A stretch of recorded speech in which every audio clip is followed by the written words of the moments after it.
introduction.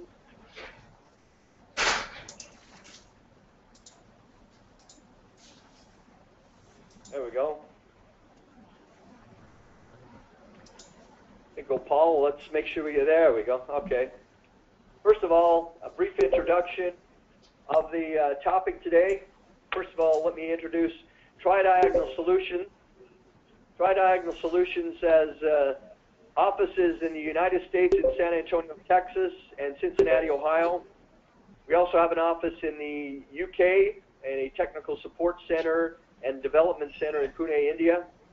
We're a company of just over 50 employees, the majority of whom have master's degrees and PhDs in their respective engineering disciplines. Today you're going to hear from one of those individuals, who Dr. Gopal Kasat. Tri-Diagonal Solutions offers engineering services and develops custom software solutions focused on flow analysis and simulation optimization, and particularly in the mixing domain. We're showing here some of the areas that we have specific special expertise in. Can we go ahead and, there we go. Let's go ahead and pull up the others. Thank you. Computational fluid modeling and simulation, discrete element modeling, software development, experimental flow dynamics, and process engineering. We won't take time to get into all of the bullets. You can obviously read those at your leisure once you get the recording of this, and this information is available on our website. Without further delay, let me introduce today's presenter. Today we're going to hear a presentation on mixing, fundamentals of mixing and mixing scale-up in particular. And we're going to be hearing from the head of our chemical reactor engineering group, Dr. Gopal Kasat. Gopal's areas of interest include design of multi-phase reactors, chemical reactor engineering, multi-phase flow characterization using experimental flow dynamics and computational fluid dynamics, and CFD modeling and simulation. So that gives you an indication of the level of expertise that we're coming with you today. This is intended to be a highly educational and very technical presentation today. So we hope that when you finish this presentation, or when we finish the presentation, you will have a stronger and better expertise in mixing simulation. And without further delay, let me welcome Dr. Gopal Kasat. Gopal? Yeah. Hello all, this is Gopal from Tri-Diagonal Solutions. Today I will be discussing about how to address the mixing and scale-up problems which are encountered typically when we try to design or scale up the reactors. So let's try to understand the mixing application in process industries. In process industries, every raw material which goes in and comes out as a product goes through a chemical transformation for this, and mixing plays a very important role in this chemical or physical transformation. Mixing is targeted to reduce inhomogeneity to achieve desired process results. Poor mixing typically can result in low yields, poor selectivities when we are dealing with chemical reactions. It can lead to wide particle size distribution when we are working on crystallization or polymerization processes. Can lead to non-uniform gas distribution and improper nutrient transport in bioreactors, and there are many other impacts of poor mixing which can lead to loss of revenue to the chemical and process industries. So let's try to understand what are the ways typically are adopted to perform the mixing operations. Batch mode and continuous mode. Majorly continuous mode is used in the process industry to get the mixing process, and various reactors like stirred tanks, bubble columns, fluidized beds and others are used to get the batch mixing done. And stirred tanks are the most commonly used in the process industry. So now let's try to understand various mixing processes which are carried out in stirred tanks. So starting from single phase applications, which involves mixing of miscible liquids with difference in physical properties. The typical design parameter here to address is the blend time, which is the time required to attain a specific degree of homogeneity. In the case of fast reactions, one need to look into the micro mixing times as well, and when there are fluids coming in and those need to be mixed properly, then we need to look into the meso mixing times as well. For multi-phase mixing of miscible liquids, these are encountered when we try to prepare stable dispersions and emulsions, and the droplet size distribution is a critical parameter there because it controls the interfacial area for the transport processes. For gas liquid mixing, typically encountered in gas liquid reactions or fermentation processes, the estimation of gas liquid mass transfer rates is very critical because the transfer of gas to the liquid phase governs the rate of reactions and ultimately the conversions. For solid liquid mixing processes where dissolution, precipitation and crystallization type of processes are involved, their suspension levels and the speed required to suspend the solids of the vessel bottom is very critical parameter. Uniformity of solids concentration over the vessel volume is very important parameter because it ensures availability of enough interfacial area for the various transport processes. In case of hydrogenation type of reactions, there can be all three phases present at present, like both gas, liquids and solids, and here the estimation of both gas liquid as well as solid liquid mass transfer rates is a critical design parameter.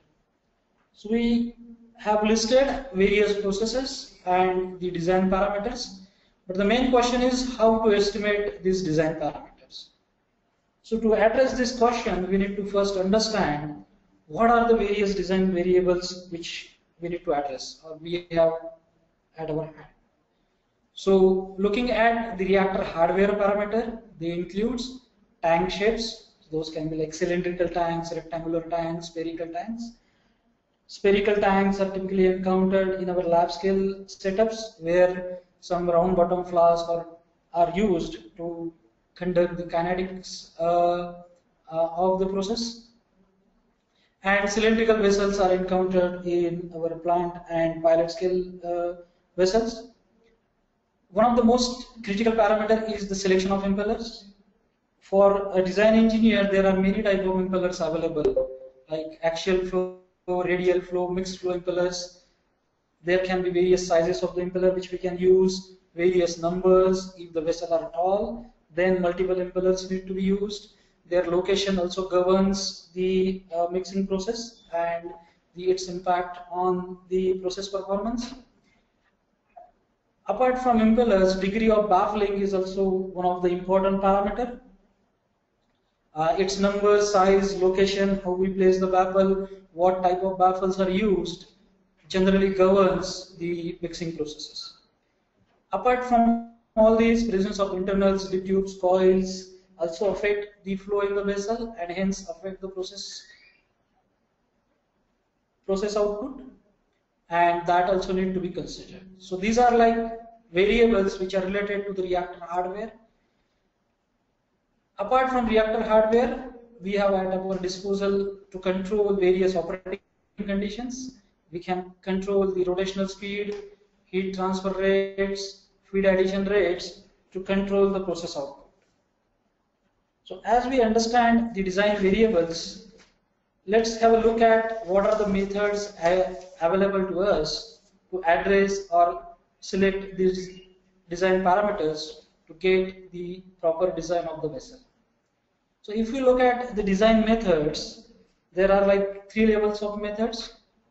The first level is using general design guidelines. These guidelines are being defined based on experience or kind of organizational knowledge where in a particular organization, there will be a knowledge base created on how to design various mixing processes. So one can use these thumb rules, organizational knowledge, to come up with the design of mixing vessels.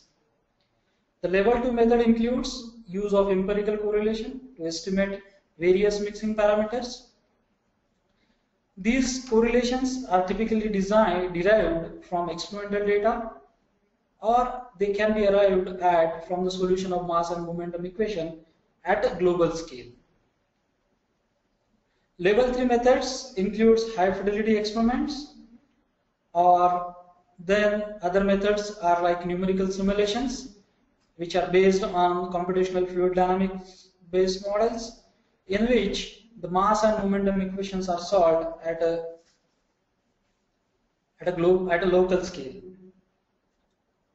So now, as we listed the 3 levels of method, let's try to take a deeper look into all these methods and what are the details available in these methods for us to design the vessels. So the first level of methods are general design guidelines. Design guidelines are being reported in various literature, in handbooks for various processes. If we look at the mixing of miscible liquids and solid liquid mixing, the main characteristic of the flow which is required is flow and motion of the liquid in the vessel. And for this, typically the guidelines are available to choose the impeller type, size, location and number of the impeller. Generally axial and mixed flow impellers with a D/T ratio of less than 0.5 are suggested to be used. For very high viscosity fluids, anchor and ribbon type of impellers can be used, which provides good velocities at the vessel wall as well. There are guidelines available to select the impeller clearance, how to position the impeller in the vessel. So for a single impeller, we can position the vessel at a clearance which is equal to tank diameter, 30% of the tank diameter. And when we are dealing with multiple impeller system, the general rule is to select the spacing equal to the impeller diameter. For solid suspension, it is recommended to provide a small tickler impeller at the bottom, which will keep any solids, if they are settled in motion, at the bottom of the vessel. There are guidelines available to select baffles or degree of baffling for mixing of miscible liquids and solid liquid mixing. Generally, 4 flat baffles, spanning from the bottom tan line to the top tan line, and with their width and off-wall distance scaling based on the reactor diameter are recommended. For close clearance impellers, we can avoid using baffles as they may interact with the baffles, so it can be recommended to use no baffles there. For multiphase applications where mixing of immiscible liquids to prepare stable emulsions and dispersion, or like dispersing gas in liquids, we need shear along with flow. So the type of impellers which can be selected are like a combination of radial flow and axial flow impellers. For gas dispersion applications in tall vessels, one can use a radial impeller as a bottom impeller, which is located close to the sparger so that it can disperse the gas properly with its high shear action. And then upper impellers can be axial impellers which provide you the flow. Sparger diameters can be like 80% of the impeller diameter. When there is a requirement to entrain the gas from the headspace, then partial baffles or use of no baffles is recommended so that a good vortex can be formed and gas from the headspace can be entrained efficiently in the bulk liquid. As we are discussing this, there are guidelines available also to select number of impellers for various height to diameter, liquid height to vessel diameter ratios. If we exceed liquid height to diameter ratio of 2, more than 2 impellers are recommended for all like liquid blending, solid suspension and gas dispersion. When we are dealing with blending and the viscosity is changing, then we can deal with the tank turnovers as well, and the number of tank turnovers to get a desired like 95% homogeneity. It increases with the increase in the viscosity of the liquid. And if we achieve these numbers, then we can say that we can have a good blending that is 95% homogeneity. Now let's have a look at the parameters which are required to be predicted for mixing of miscible liquids. So these are like level 2 methods, which includes empirical correlations. So the parameters which needs to be estimated are like tip speed, power consumption, macro level blend time, intensity of vegetation, which is generally governed based on average velocity in the vessel, and micro mixing time, which is required for fast reactions. And correlations are available to estimate each parameter. If you closely look at this parameter, these all correlations are depend upon the power number of impeller, which is a characteristic of an impeller, and it depends upon the impeller type, its location in the vessel, its D/D ratio, and the flow regime as well. So power number will be a function of various different parameters. For blend time, again, we need to have a good estimation of power number so that we can have a good estimation of blend times. To calculate the average velocities, it is dependent on the pumping capacity of impeller, which is again estimated based on the impeller flow number. And this is again a characteristic of a given impeller and depends upon how is the flow regime. If we are in laminar flow regime or turbulent flow regime, the flow number changes along with the flow regime as well. So to select there is a database available in the literature which defines power number for a given impeller as a function of Reynolds number. In laminar flow regime, we see high power numbers, and as we move towards the turbulent flow regime, the power number becomes constant. Now there are equations also defined to digitize this curve so that one can easily use this curve and do his calculations to estimate the power number and then estimate the other parameters which are dependent on the power number.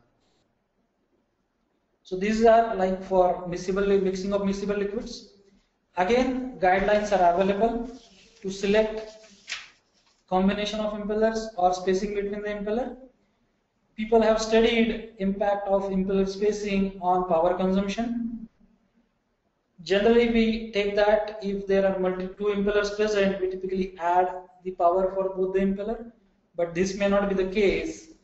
If you look closely into it, if the impellers are closely spaced, then power cannot be exactly double of the single impeller. It will be like less than the double, and it will depend upon the impeller spacing.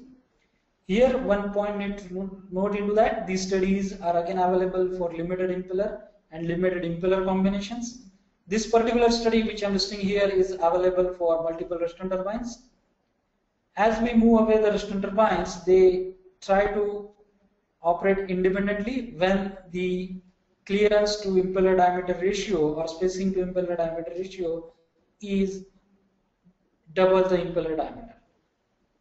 At that time, both the impellers start working independently and their power can be summed up to get the total power consumption in the vessel. On the gas liquid mixing, various parameters which are important to look into are gas power. Again, some correlations are available, but if we see these correlations are available only for few impellers which are like radial flow impellers, and it changes based on the location and type of the impeller as well. If a radial flow impeller located closely or immediately next above the sparger, then there is a different correlation, and an upper axial impeller which is not mounted directly above the sparger, then one has to use a different correlation to arrive at the gas power consumption. Generally, on gas sparging, the power consumption of the impeller decreases, its pumping capacity also decreases, and that affects the overall flow in the vessel. Important parameters like gas holdup, average bubble size, average gas liquid mass transfer coefficient can also be estimated, and these are all again dependent on the good estimation of power consumption. All these correlations include a main variable, that is power consumption, and it is very critical to estimate the power consumption appropriately so that the estimation of these parameters is appropriate. People have done studies on combination of various impellers, various turbines, single rostron turbine, double rostron turbine, axial flow impeller, mixed flow impellers, and try to come up with the constants, the A, B, C constant in these equations to have an estimate of the gas holdup and gas liquid mass transfer coefficients for various systems. Again, we can see here that these coefficients will change based on the change in the impeller, their combination, single or multiple impeller, the process parameters, gas passing rate, and all different parameters, the vessel diameter as well, impeller D by T ratio. All these parameters will affect these coefficients, but there are some guidelines available, and people have done a lot of experiments to arrive at these numbers so that we can have an estimate of these numbers a priori before we go for the design. In solid liquid mixing, the critical parameter is to estimate the impeller speed for off-bottom solid suspension, and it again depends on various process as well as reactor hardware parameter. Based on the critical impeller speed for solid suspension, one can get an idea of level of suspension, that is up to a height which solids have reached in the vessel. This level of suspension again can be affected by the presence of single or multiple impeller. For tall vessels, if multiple impellers are present, then they will definitely help in reaching higher levels of suspension. The bottom impeller will play a role of suspending solids off the vessel bottom, and once they are taken into the bulk liquid, the solids will be taken up by the top impellers. We can also estimate solid liquid mass transfer coefficient using correlations, and also understand the impact of gassing on the solid suspension.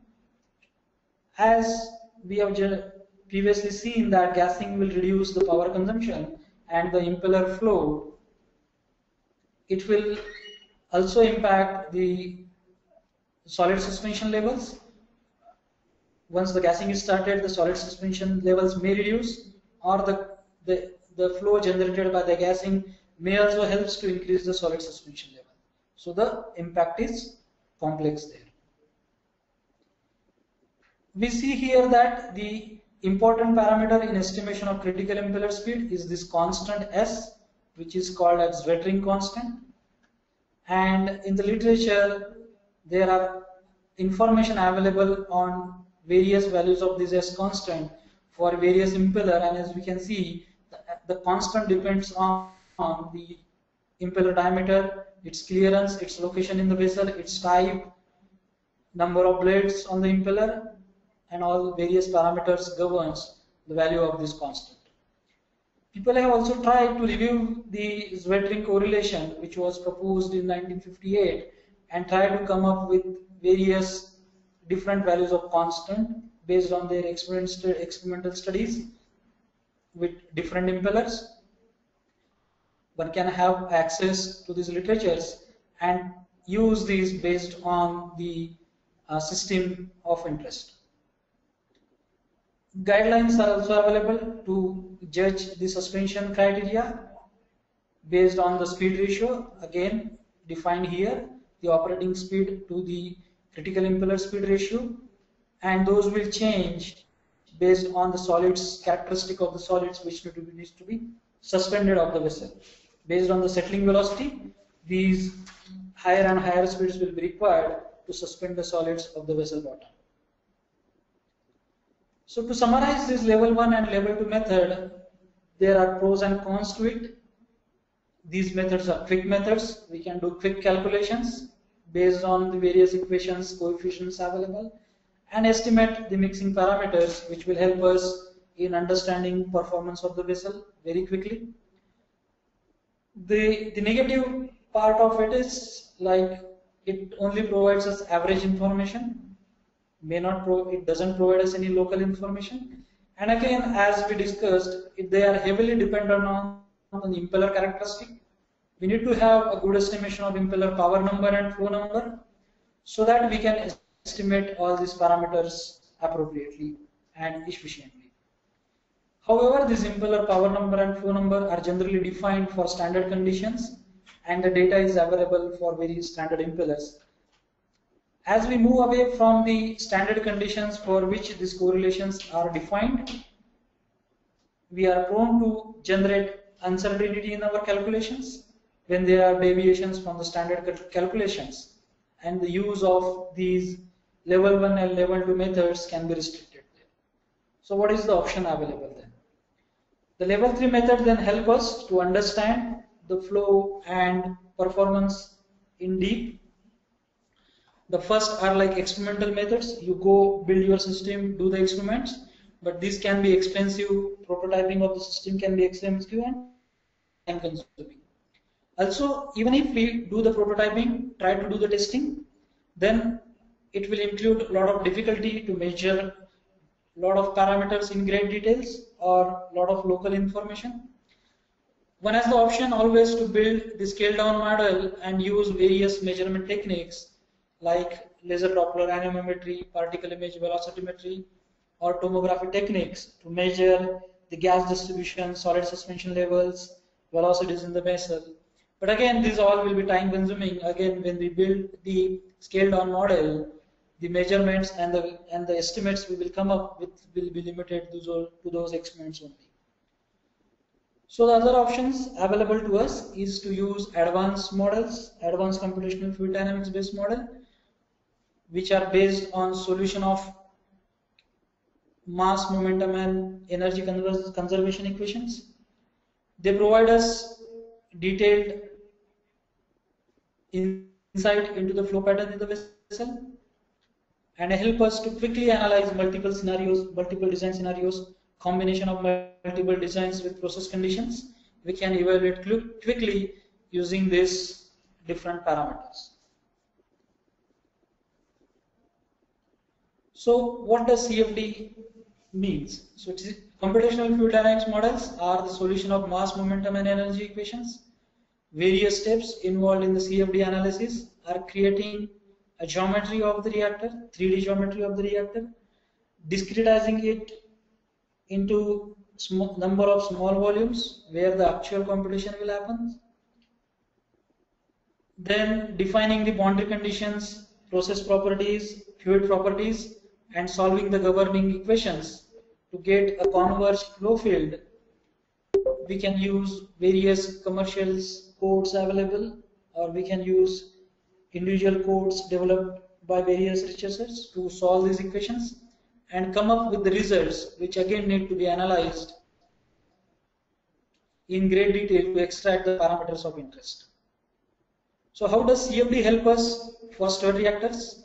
It helps us to get a priori prediction of various hydrodynamic parameters in great details.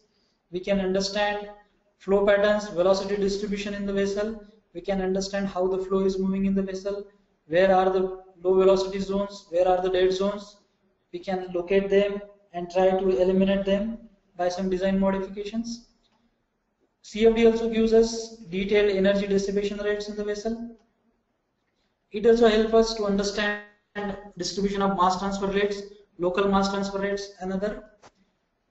Good estimation of vortex depth can be found out using multi-phase volume of fluid based model. Strain rate distribution and particle history, particle exposure history to the shear rate help us in great to understand the performance of the bioreactors where the shear sensitive microorganisms are involved. If we study in detail about the shear rate distribution, we can know how the microorganisms are impacted in the bioreactors because of the shear profiles generated due to the impeller action. So we have now learned various different methods which are available to us.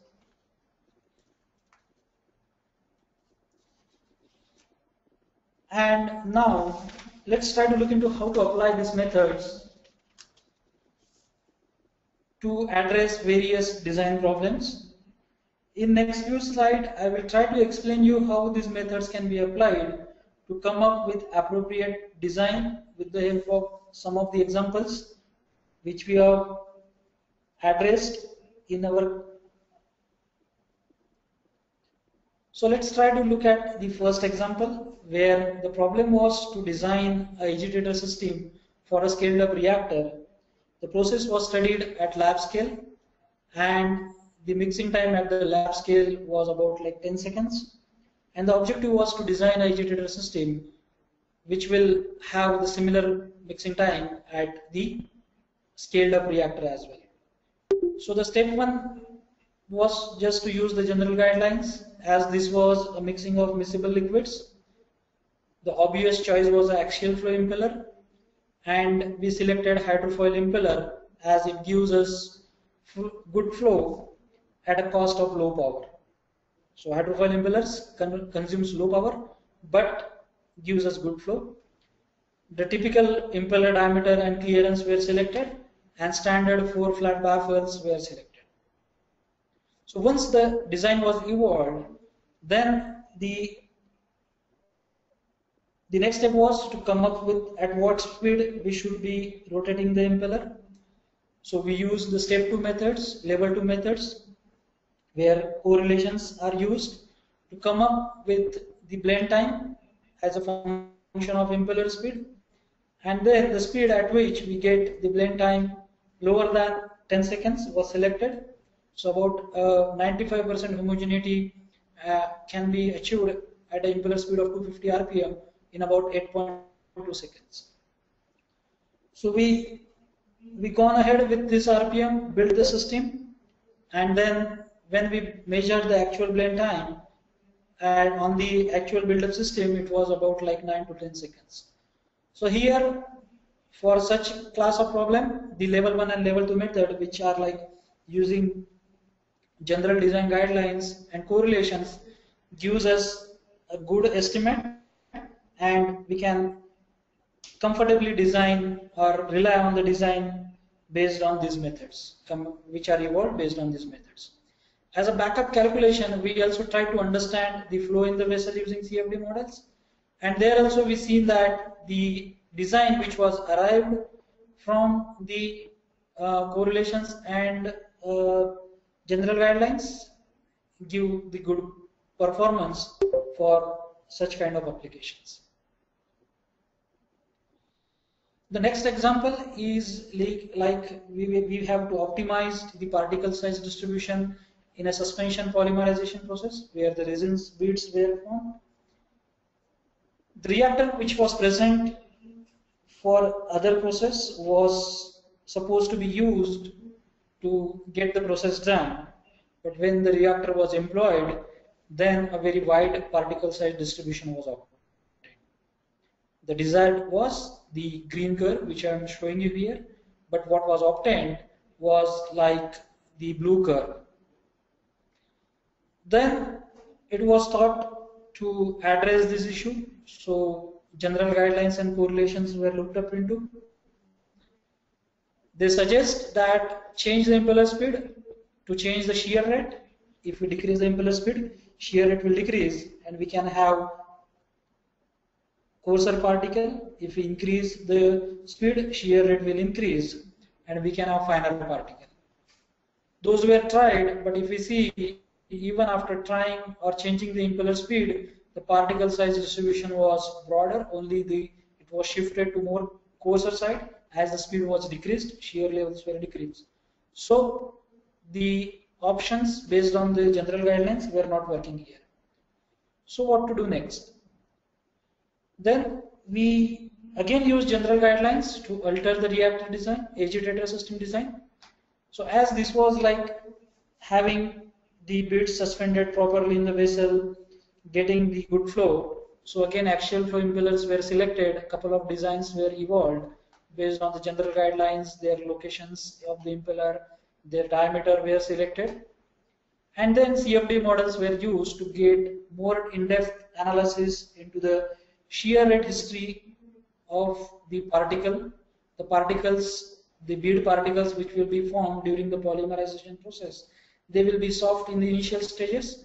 So if we control the size there, then the bead size at the end of the process will be controlled. And this can be controlled by controlling the shear rate. So we try to understand the shear exposure history of these particles using particle tracking methods in the CFD models. So if you look at the various design options tried out here, we can see that the shear rate distribution was more narrower in the two designs which was evolved.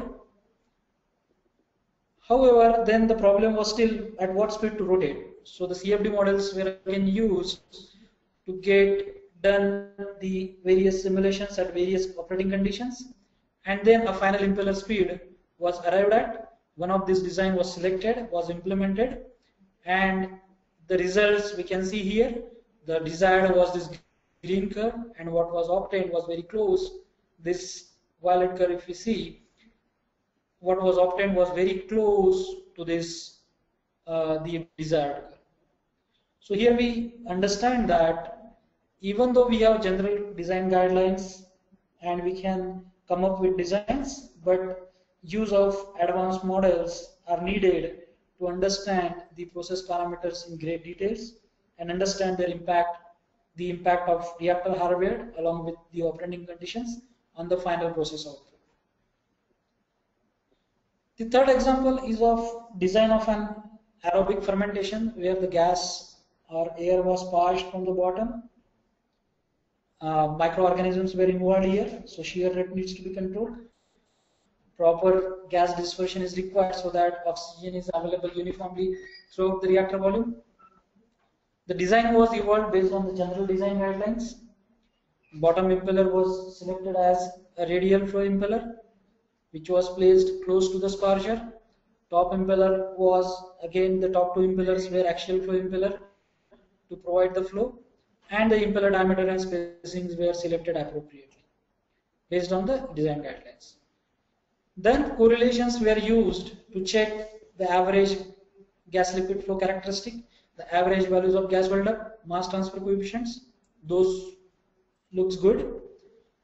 The reactor was designed, was placed in the plant. However, when it was operated, the reactor was not able to deliver the desired performance. So what could be the reason? Can we have a deeper look into the flow characteristic using the correlations? No, they can give us the only average values. If we need to have the deeper look, then can need to use advanced CFD models there. So the multi-phase models were used to understand the gas dispersion and solid suspension there. It was observed that the top impeller is forming a separate circulation loop which was not interacting efficiently with the flow loop created by the other impellers, and because of this the gas or oxygen volume fraction in the top region of the vessel was very less. So because of the uneven distribution of the oxygen in the vessel, oxygen was not available uniformly for the microorganisms, and hence the oxygen transfer rates were low in some part of the vessel, and that was causing the low rate of mass transfers, and hence the process performance was affected. So the corrective actions were taken. Impeller clearance, sparger locations were changed. Sparger was moved down close to cover the entire region of the bottom part of the vessel as well, and impellers were added to reduce the impeller spacing, get a complete single circulation loop, and the designs were implemented and good performance was observed at the plant scales with the modified design. So again, we can use a combination of guidelines, correlations, advanced models to address our design needs and get the performance characterization of the reactor done before we go and implement the design in actual. So fourth process, the example which we dealt with was a scale-up of a hydrogenation reactor. Hydrogenation reactions typically encountered in many of the process industries, and pharmaceutical industries. Here the critical parameters to entrain is to entrain the hydrogen from the headspace, which is done through vortex, and hence vortex shape, its depth, its size is critical. Also critical is the power per unit volume, because once the hydrogen is entrained, it needs to be dispersed efficiently in the bulk liquid as well. So a lab scale vessel which was available like a glass reactor of 10 liter capacity, the operating volume there was like about 3 liter and 6 liter. The conversion was like, we can say X% conversion was observed there. However, when based on the design guidelines, same impeller was chosen, placed at same locations, geometrically similar vessels, scaled up vessel was used, even the baffle positions and the dip tube positions through which the gases or the thermocouple was introduced were kept the same. The convergence levels were like kind of like 30% of the lab reactor. Again, as the hydrogenation reaction is there, corrosive liquids and are involved. Acid was involved here, so normal metal or stainless steel vessel cannot be used, and one need to go for glass line reactor here. As soon as we go for glass line reactor, constraints came in terms of choice of impeller speed, choice of impellers, and one need to work with these constraints to get the design done. If we have looked into the power consumption tip speeds for the lab as well as pilot vessel, and it was observed that very low power per unit volume at the pilot scale is causing the issue. Also, the vortex formation was not good there. So to address these issues, we first use the first level of methods, design options evolved based on the general guidelines. Few impeller combinations were evolved where the bottom impeller can be a radial flow impeller which uses more power, so higher power per unit volumes can be obtained. Both impellers can be radial flow impellers, top impeller can be an axial flow impeller. We have also looked into the probability of designing a vessel with kind of partial baffles which will improve the vortexing and hence the entrainment rates. Also a sparger was tried to introduce at the bottom.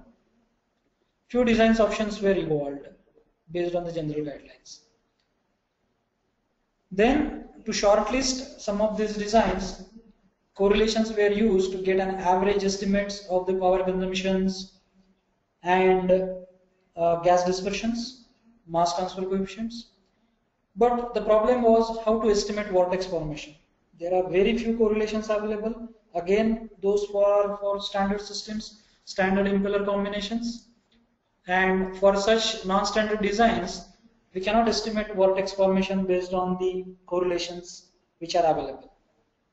So then the third level of estimations were employed, the use of advanced CFD models, multi-phase models based on volume of fluid based approach to understand how the gas is getting, how the headspace gas is getting dispersed in the bulk liquid, how the vortex is there in the reactor, and based on these estimations, CFD really given us a good handle to quickly evaluate multiple designs, even with multi-phase, highly competitive multi-phase models.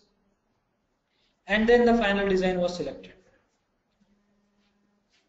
If we compare the performance of these vessels, we see that the power per unit volumes were improved based on the predicted performance from CFD, and also the gas liquid interfacial area. We were able to get an estimate of the gas liquid interfacial area from the multi-phase models, and we have seen an improvement there. So we have gone ahead, and one of the design of these three, the design C, was selected there. The selection was purely in discussion with the plant team, where they wanted a design which can be easily fabricated in minimum time and with low cost, because again it was a trial. So when we deployed this, over like a threefold increase in the conversion levels for obstant, multiple tests were conducted, and those all multiple tests shown the similar levels of conversions for the modified design. So we were able to address this issue of decreasing the conversion as we scale up the hydrogenation vessel, and about 80% conversion was obtained compared to the lab scale conversion. So if we say that the lab scale was like 100% level, then about 80% of the lab scale was observed against only 30% with the old pilot scale vessel. Again, the question is, yes, we can use combination of this method, but what to do with the non-standard geometries? There are combination of like anchor plus high shear impellers, axial flow impellers, scraper blades attached to the anchor impeller, some new impeller designs which may have arrived in the lab scale and those are scaled to the pilot scale. How to evaluate, because it is difficult to use level 2 methods here to predict the performance, because the impeller characteristic estimation of flow number and power number are not available here. So in such case, level 3 methods can help us to understand the reactor performance. They also help us to estimate impeller power number, flow number,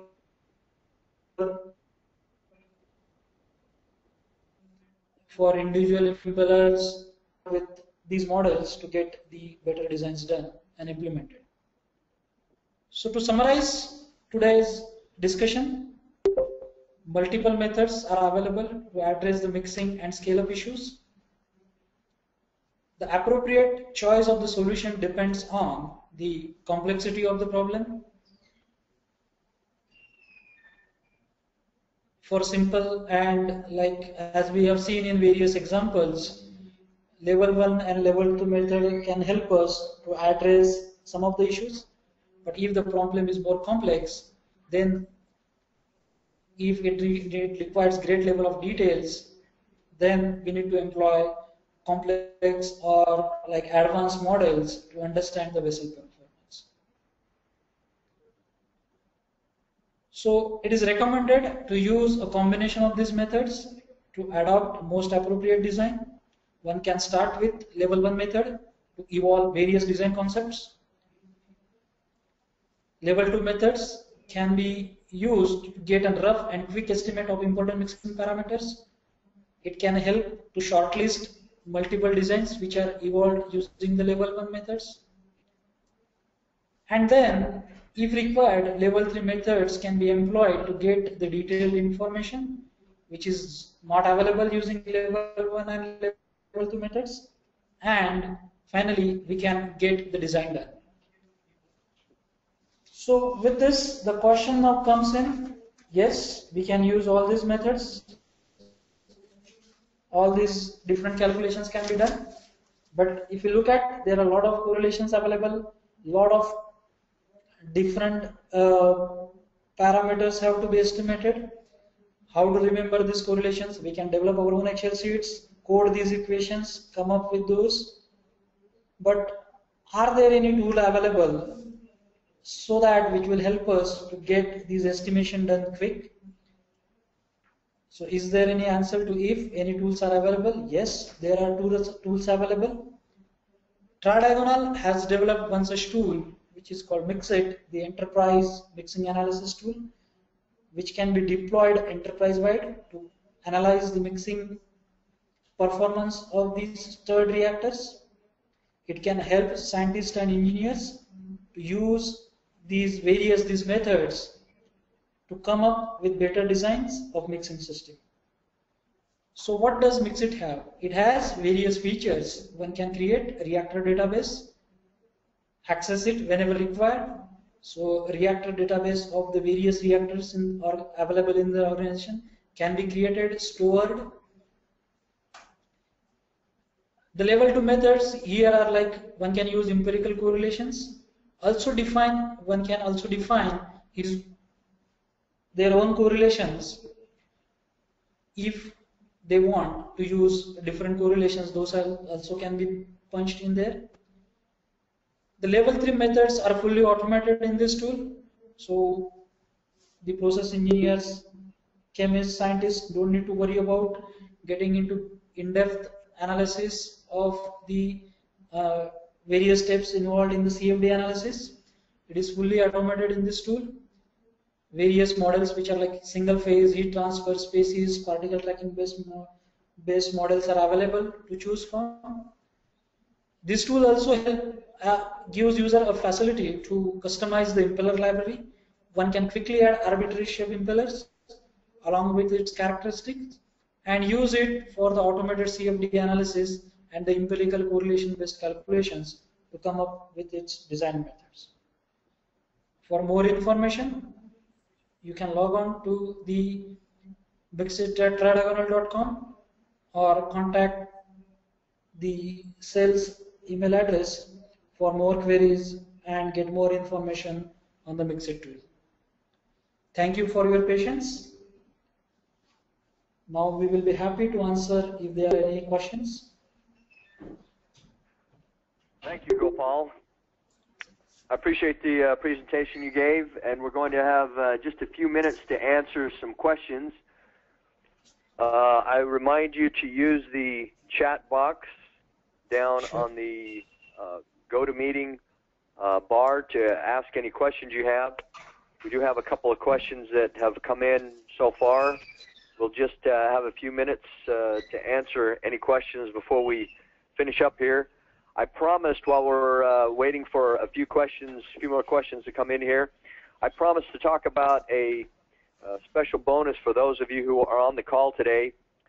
If you like the information you saw, we have obviously a tool that Gopal talked about at the very beginning, or excuse me, at the very end of this presentation, Mixit, which is a very powerful tool for helping to solve some of the challenges that Gopal talked about on today's call. And as a special bonus for those who have joined us on today's call, if you will respond to the Gopal, can you put back up the Mixit email address there, the sales back there? Down at the bottom of the screen, you'll see sales-mixit@tridiagonal.com. For those of you who are on this session, if you'll send a note to that email address asking for the special bonus, we will send you an email with what that is. For those companies that qualify for this special bonus, you'll get the information and the details about that. We have a couple of options actually that are only available for those of you who have joined on this particular webinar. So send a note to that and we'll give you the email information as to what your company would qualify for in terms of a special bonus. We also, as Gopal mentioned, we have expertise in solving these kinds of problems, but we also have Mixit as the tool to help solve some of these problems. Gopal, I do have a couple of questions here that I'd like to make sure that we field before we're finished up here. We just have a few minutes. Sure. The individual is asking us about slide 27. If you can jump back to slide 27 and refer to this, the question is, has this configuration been studied for an optimal height to width ratio of the tank at fixed speed and fixed geometry of the three rotors? Yes, so the height to diameter ratio of the vessel was like fixed, the vessel was available there, and we need to design the agitator system and span the agitator appropriately so that we have a uniform shear head distribution here. And based on that only the agitators and the spacings were selected. Okay. Let me check here in the email box. There was a question, and I think it might be outside the topic area here, but there was a question about continuous batch mixing. Does all of this information that you're presenting here, any changes here related to a continuous batch mixing environment? So that's again different topic of discussion. Here we are majorly discussing on the batch mixing processes and addressing their design and scale up issues. So we can definitely talk in another session about the continuous batch mixing as well. Okay, very good. Well, the individual who wrote that question, if you will send a note to the email address that we showed earlier, or to mine or to Gopal's, we can answer more details about that. Obviously, it depends on specifically what you're referring to. Well, there's obviously a lot of mixing-related aspects upstream and downstream from a batch mixing environment. Does Tri-Diagonal Solutions consult or provide answers to questions outside of batch mixing, or is it just strictly batch mixing? Is that where your only expertise is? Yes, we can provide answers to the question outside batch mixing as well, for continuous mixing, continuous batch mixing. Okay, very good. Well, folks, we're getting down to the end of the hour here. We appreciate all of you joining us here. If you have any additional questions that some of you may want to prefer to ask your questions, in private, please feel free to send those to me or Dr. Cassatt, and we'll try to answer those the best we can one-on-one. Obviously, we're very interested in helping you in anything related to the topic of today.